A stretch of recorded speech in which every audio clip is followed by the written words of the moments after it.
Welcome back to WPPJ Point Park Radio. This is Talkin Sporty and sometimes nerdy with Lindsay. I'm Lindsay, and I'm going to start off with something nerdy. It's Hayden Christensen's birthday, and for those of you who don't know, he played Anakin Skywalker in the Star Wars prequels. So, some facts about him. He doesn't like Stan. Not really a fan of men, women, or children either. He likes shouting liar. He doesn't have the high ground ever. That's Obi-Wan.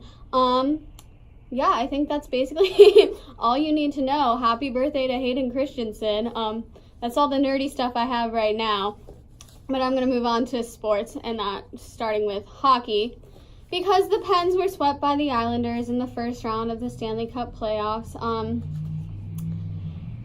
it's not that the Penguins are bad. Obviously, they've been known to be a really good team. I think the Islanders really just played their strengths to a T. They knew what they were doing. They also had Barry Trotz, the former Washington Capitals coach, and obviously the Washington Capitals know the Penguins. They've big rivals, so they're always watching the way the Penguins play. So Barry Trotz, knew the way the Penguins play, and I think he used it to his advantage, and I think that really helped the Islanders out. Unfortunate, though, for Penguins fans. It's sad when you have a first round exit, but again, I think people in Pittsburgh, I mean this in the nicest way possible, are spoiled because it's the city of champions. The Penguins have 5 Stanley Cups, so they're so used to winning. It is kind of tragic to Penguins fans when they have a first round exit. But other than that, some news for the Penguins. Sid will not be playing in Worlds. It sounds like Murray is going to. There were injuries, though, during the series. People were playing injured. McCann had a separated shoulder. I believe it happened in the first game of the series when Komarov had the reverse hit on a back check. It was a weird hit, but he had a separated shoulder from that, and so he was playing injured. Dumo had a torn PCL, which is a ligament in the knee. And Rust, he came back from an injury, but he wasn't 100% when he returned. So it is, it's comforting. I don't want to say comforting, but it is comforting to Penguins fans knowing that players were injured. It's rough for the players, of course, but it's good to know that it's not like they were 100%, yet they still weren't playing their best. Also, Cullen, people have been asking about his retirement because he is, an older player, and he has been talking about retirement for the past few years, so fans are wondering if he is going to retire after this season, but he hasn't confirmed anything. He's still deciding from what it sounds like. Then, another big thing that doesn't have to really do with the Penguins is the Lightning, because lots of people believed that they were going to win the Stanley Cup this year. I was one of them. However, they were swept in their first series. They won the President's Trophy, and then they were knocked out of the playoffs in the first round against the Columbus Blue Jackets. And it's really sad because it messed up a lot of people's brackets, mine included. And I believe they were the first people to win the President's Trophy and then get knocked out of the playoffs in the first round. Tampa fans have been wanting the Lightning to win a Stanley Cup for the past couple of years. They were really good last year, so people expected it to happen last year. It didn't happen this year, and now it's not happening again. It didn't happen last year. It's not happening again this year. And I hope for Tampa fans that hopefully the Lightning still play as well as they did this season next season, but they figure out how to not choke in the playoffs. Other than that, the teams that are still in the playoffs, the Leafs and the Bruins, they're playing Game 5 tonight. So far, Toronto's up 3-1 in the series. They were expected to sweep the series, but that didn't happen. Obviously, Boston won the last game. They won Game 4. I still think Toronto is going to win the series. I think they have a lot of great players, and right now they just look stronger than Boston. Avalanche Flames. The Flames were number 1 in their division. However, right now, Colorado Avalanche is winning the series 3-1. So they could, in the next game, take the series. The Caps and Canes, the Washington Capitals and the Carolina Hurricanes, their series tied at 2-2. And the St. St. Louis Blues and the Winnipeg, that's in Canada, Jets are 3-2 in their series. And the Vegas Golden Knights, well, St. Louis is up in that series. I always say Louis. It's a really bad habit of mine, but I know it's Louis. So the Vegas Golden Knights and the San Jose Sharks.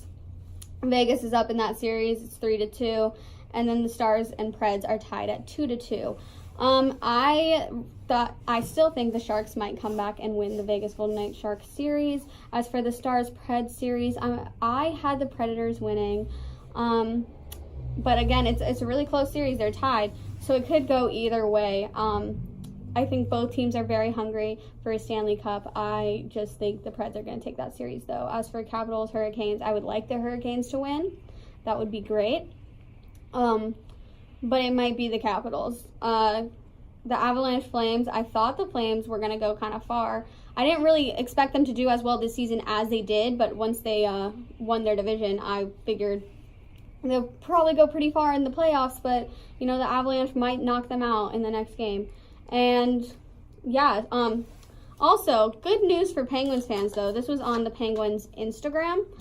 They posted that since entering the NHL, no player has more playoff goals than Jake Guentzel. So, good for the future of the Penguins. They have a player like Jake Guentzel that can break records like that. And he, I've always seen him, like I said, he always steps up in the playoffs since entering the NHL. And I think they really need to focus on the future of this team, which they will be doing. And we know GM JR, this last season, he was a bit trigger hungry, making a lot of trades, and I think in the off season he's going to make some big trades during off season. Phil Kessel's name's been thrown around a lot. He didn't produce as much this season as people would have liked him to, as I would have liked him to. He didn't do terribly, though. I mean, he's still a good player, and a lot of fans love him. He's popular here in Pittsburgh, but there's still a good chance he might get traded just because they're going to try to make these. I think the Penguins are going to try to make big moves during off-season. And I think he's going to be one of the people they might move just because I think they can get a decent amount back in a trade with him. Also, defense is going to be a big focus because they were lacking during the playoffs. They also have, they were lacking during the regular season too, so a lot of the trades that Rutherford made were to step up the defense. So it seems like we have a lot of defensemen, and it's kind of a mess. So they might do something big with the defense. I think a big player in a trade for that would be Olli Maatta. He's only 24 and he gets paid around $4 million a year. So that could clear up a lot of cap space, and that's always good to clear up cap space. So I know during the regular season when we were approaching the trade deadline, he was, there were a lot of rumors about him. There always seems to be rumors about Olli Maatta, and even Phil Kessel last season, last season, there were rumors about trading him. I think it might actually happen during off season, though. I think as for Maatta, he was talked about with, I think the Oilers wanted him, or the Canadians. I can't remember, but I do remember Oilers' name, the Oilers being brought up.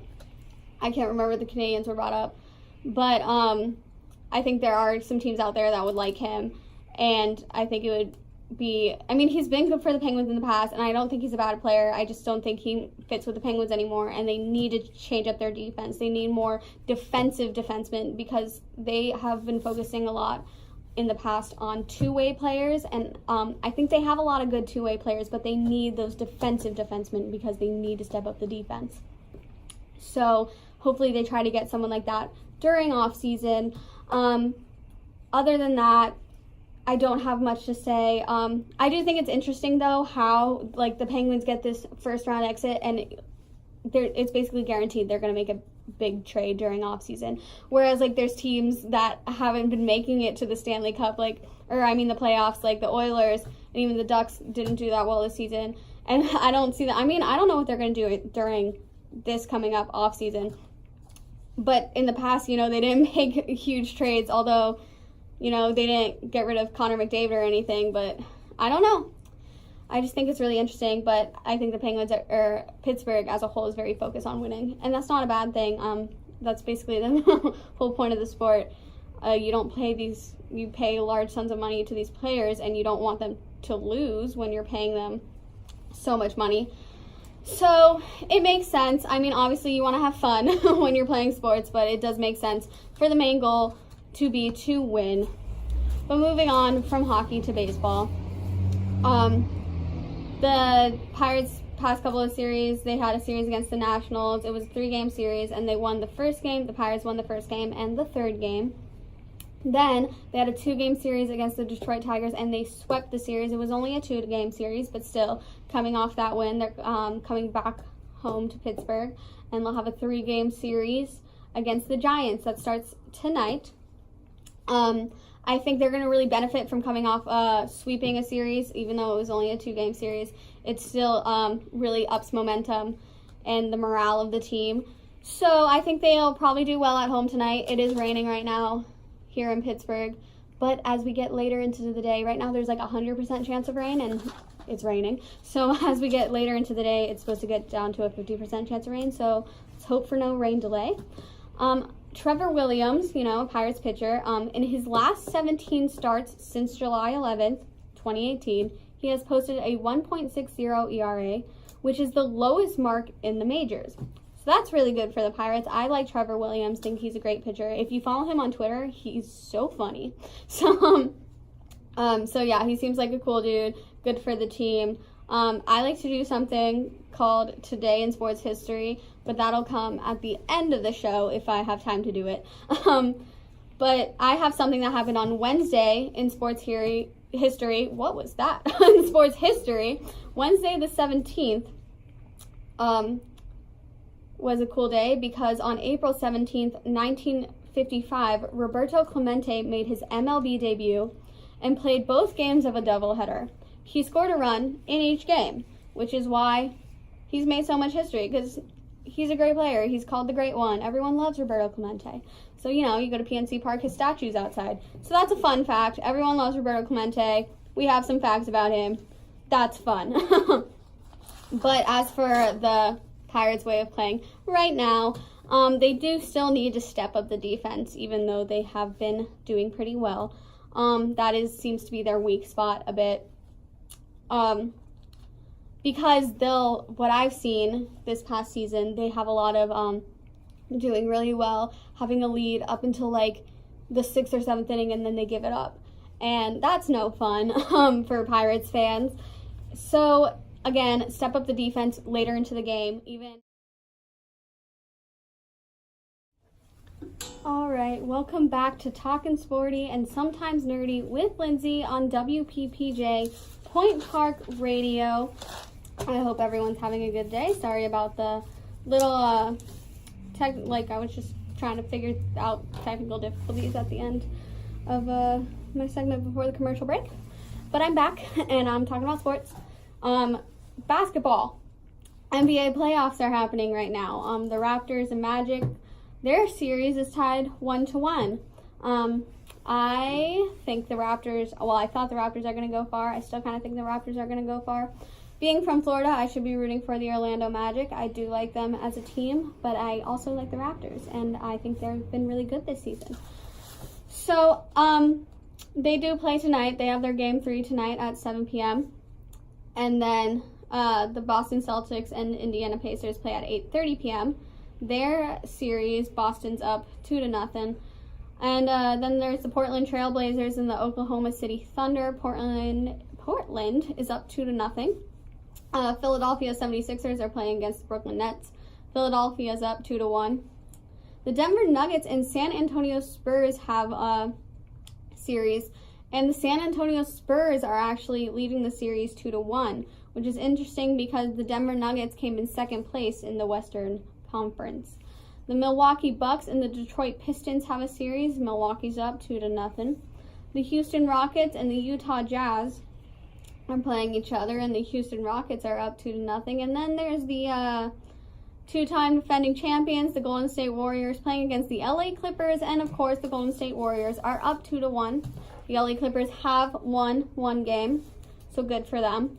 However, I do think the Golden State Warriors are going to take the series because they're the Golden State Warriors, and they've been, I think, the best team in the Western Conference, at least for the past few years, and I think they're going to be really hard to beat regardless. Some people may think they're tired. I don't. I do think they are going to make it all the way to the final. If they win the final, I don't know. We'll see, but I think they will. I could be wrong. I did also think the Tampa Bay Lightning were going to win the Stanley Cup, and they got knocked out of the first round. So, I could be wrong. I've made that obvious. Just like I thought Michigan State was going to win March Madness. I was wrong with that. I just can't win a bracket this year, huh? Anyway, football. It's not football season right now. However, they have announced the regular season schedule for this upcoming season. And I'm going to talk about the Steelers schedule since we're here in Pittsburgh. And it's rough. Let's be honest. It's not, they don't really have a week where it's like, oh, this will be an easy game. Nope. Because the first week they play the Patriots. Starting off strong against the New England Patriots. At least Gronkowski retired, but Tom Brady is still going. So we'll see how that series, or how that game goes. Okay, sorry. Some people are honking their horns outside, and it distracted me because I don't like loud noises. So maybe don't do that. Thanks. Okay, anyway. Steelers week 2. They're playing the Seahawks. Week 3, they play the San Francisco 49ers. Week 4, they play the Bengals. Week 5, they play the Ravens. Week 6, they play the Chargers. Week 7 is their I like to call it their NSYNC week, their bye week. It's a really bad joke, but they aren't playing during week 7. Basically what I'm saying. Week 8, they play the Dolphins, Miami Dolphins. Week 9, they play the Colts. Week 10, they play the Rams. And then week 11 through 13 is kind of rough for them because it goes week 11, Browns, week 12, Bengals, then week 13, Browns again. Interesting. It really is an interesting schedule. Week 14, they play the Cardinals. Week 15, they play the Bills. Week 16, they are reunited with Le'Veon Bell, and they play the New York Jets. And week 18, they play the Ravens. They won't be playing during any holidays. They don't have a Thanksgiving game on Thanksgiving. They don't have a game on Christmas. So, congrats to them on that. Yeah, it's going to be, I don't think it's going to necessarily be a rough season, but they're going to have to be on their A game. They don't have a break besides their bye week. Yeah, I think that's interesting how they go, though. Browns, Bengals, back to Browns. I think that should have been spread out a little more, but who am I? Yeah, starting off with the Patriots, though, that's usually a later game. It's, like, highly anticipated. Everybody's waiting for it. They want to see how the Steelers have been playing. They want to see how the Patriots have been playing. But they're starting right off the bat against the Patriots. So, I don't know how to feel about that, though. Like, I'm kind of like, okay, let's get it over with. We can beat them, start off the season strong. It'll be great for morale. But then what happens if we lose? I don't know. It's a very conflicting for me. It's a weird schedule, in my opinion. I think they'll be fine. I don't know how the season's going to go for the Steelers. They have a lot. They have to get together. All that drama, they got to put it behind them. They have to figure out how to get past it. Because after Antonio Brown came out with all that stuff, it wasn't like he revealed anything, but he started all that drama. Other players, like past players that we haven't heard from for years, were like, just talking smack about Ben and just coming out and saying stuff, and it was like, where have you been? Why now do you decide to start this drama or get involved in drama? Like, well, come on. The Steelers need a break from the drama. They need to distance themselves from the drama and get past it. They don't need any of that this season. They need to focus on their game, and they need to play well and forget about the drama because it's not important. We don't need it. Forget about it. We're not 12, okay? But in good news, it's Troy Polamalu's birthday today. Happy birthday, Polamalu. Just a quick little message to him because I'm sure he's listening. Other than that, the draft is quickly approaching. It starts Thursday the 25th, this upcoming Thursday, and ends this Saturday the 27th. The Steelers have the first round 20th overall pick, then the second round 52nd pick, then third round they have the 66th pick. Then they also have they got that from a trade with Oakland for Brown. They also have the 83rd pick in the third round. In the fourth round, they have the 122nd pick. The fifth round, they have the 141st pick. They got that from the Brown trade as well. In the sixth round, they have the 192nd pick. And they also have the 207th pick in the sixth round from the Marcus Gilbert trade with the Cardinals. And then in the seventh round, they have the 219th pick they got from a trade with Tampa Bay, the J.J. Wilcox trade. So that's all I have for football because it's off season right now, and I'm trying to stay away from all the drama. I don't want to talk about it. I'm over it. I think everyone should be over it. The more attention we give to the drama, the more it's going to happen. So next time you see Brown and a former Steelers player beefing on Twitter, ignore it. Don't retweet it. Don't like it. Ignore it. Don't reply. Don't give your input. Ignore it. Because the more attention we give it, the more he's gonna do it. So don't ignore it. That's my advice. Just ignore the drama and it'll go away. I think that's how that works, right? Moving on to soccer. Moving on from American football to what the rest of the world calls football. Soccer. We call soccer. Which I figured out why. It's kind of an obvious reason. Okay, so like the origins of football, soccer is in England. Universities, kids at universities, they started making their own versions of soccer, and it was I think it was called like, I wrote it down, but I forgot to bring the notebook I wrote it in. So they called it like association soccer, and then they had rugby, or association football, and then like rugby football. And then, you know, everyone knows rugby, and then they just started calling what we call soccer football. And then when it made its way over to America, we already had our version of football, so for some reason we started calling it soccer. Also, they nicknamed it, because they called rugby football, they just nicknamed it rugby, or some people call it rugger. And then they nicknamed, in England, they nicknamed it soccer. So it actually started in England, but we took it. The Americans were like, well, we have our own football, so we started calling football soccer. And then I guess England just kind of stopped saying it in the 80s. Some people believe like it was because of American connotations. I'm not trying to start a war here or anything though, but understandable. I like calling it football better, but then I'm an American, so I gotta call it soccer because we have our other football. So little fun fact there. But the Riverhounds, Pittsburgh soccer team, they play for the USL. They had their first home game last weekend, and they won 3-1 against the Hartford Athletics. They play again tomorrow at 7 p.m. against St. Louis FC. It's at home. It's a home game. I'm excited to see how they play. I like the Riverhounds. They're a nice team. They're nice guys. And I think Pittsburgh should pay more attention to them. I've said this before. But they made it to the quarterfinals of the playoffs last season, and I think they're going to step it up even more this season. They sound like they're trying to, at least. So they had 5,200 people at the home opener, which is really great. It's a lot of people for them. And I'm excited to see how the rest of the season goes for them. But moving on, Arsenal beat Napoli 1-0, and Chelsea beat Slavia 4-3. So they're both going to the UEFA Europa League semifinals. Then the UEFA Champions League Player of the Week, of course, was Lionel Messi. He's a great player. He plays for FC Barcelona. He's from Argentina, so if you've seen him play in the World Cup, he was playing for Argentina.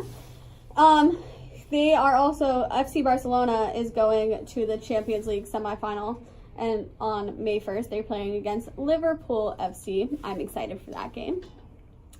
But I will move on to MLS soccer because that's American.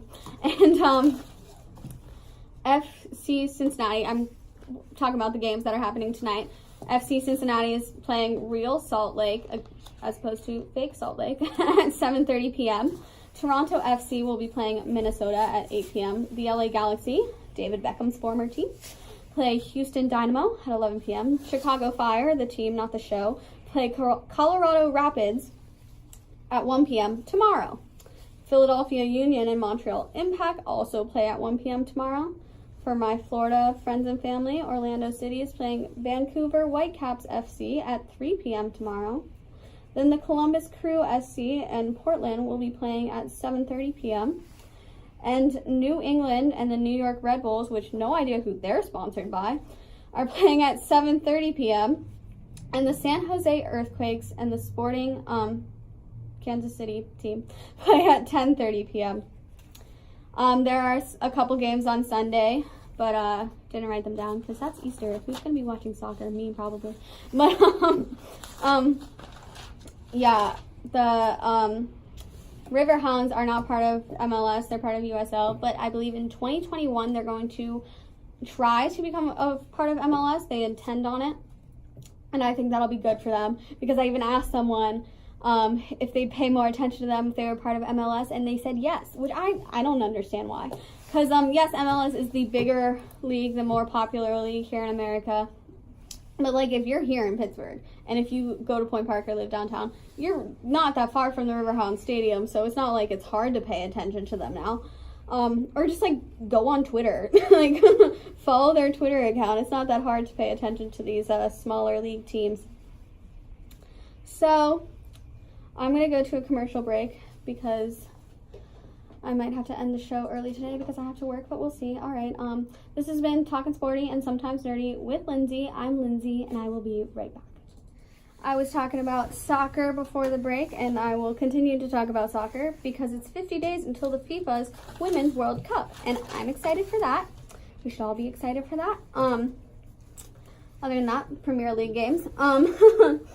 So, the Premier League.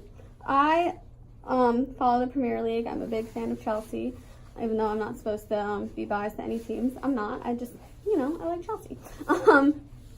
The upcoming games, though, there are a lot happening tomorrow, but I was only able to write down one. I ran out of time. Man City's playing Tottenham at 7:30 a.m. Or not, yeah, that's tomorrow. So if you want to get up really early to watch that, I won't be doing that. So I have to work, so I'll be up, but I won't be watching the game. There are 6 matches tomorrow, to be exact, so they go on throughout the day. And that's only, that's 12:30 p.m. That's noon 30, as I like to say, in England, so it's just really early for us. Then on, that's Sunday the 21st. Arsenal's playing Crystal Palace at 11 a.m. And on Monday the 22nd, Chelsea is playing Burnley at 3 p.m. As for Premier League standings, Liverpool's in first place with 85 points. Man City's in second place. Manchester City, for those of you who don't know. Man City's in second place. I'm tired. With 83 points.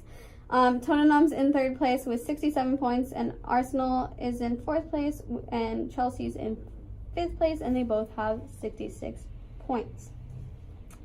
That's all the information I have on the Premier League right now. I do have some today's in sports history quotes. I only got up to 1964 because I ran out of time. I was doing it during the commercial break. So in 1900, the Phillies beat the Braves 19-17 in 10 innings, making it the highest scoring opening game in MLB history. Then in 1946, the Yankees switched from first to third base, their dugout. They switched their dugout. It's important to some people. In 1947, I like this fact, during the NHL Stanley Cup playoffs, the Toronto Maple Leafs beat the Montreal Canadiens 4-2. And right now, they are up 3-1 against the Boston Bruins. So, I think they play tonight too, so I think this is good luck for them. I believe that. I'm not superstitious, I'm a little stitious though. In 1948, the Yankees decided, they dedicated a plaque to Babe Ruth. In 1953, Louise Suggs won the LPGA San Diego Golf Open. In 1956, the first Major League Baseball game in New Jersey happened. The Brooklyn Dodgers beat the Phillies in Roosevelt Stadium, which are now the Los Angeles Dodgers, but it's fine. In 1959, Louise Suggs wins the LPGA Dallas, can't read what I wrote there, Golf Open.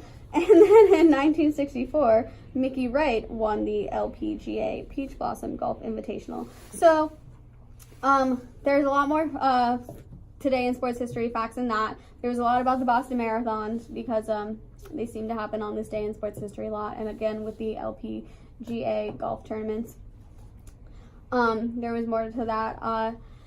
But that's actually all I have for you today. I'm going to end a bit early because, like I said, I have to go to work. This has been the last show for this semester of Talkin' Sporty and Sometimes Nerdy with Lindsay. I'll see you guys in the fall, except I won't see you because that's not how radio works. All right, bye, guys.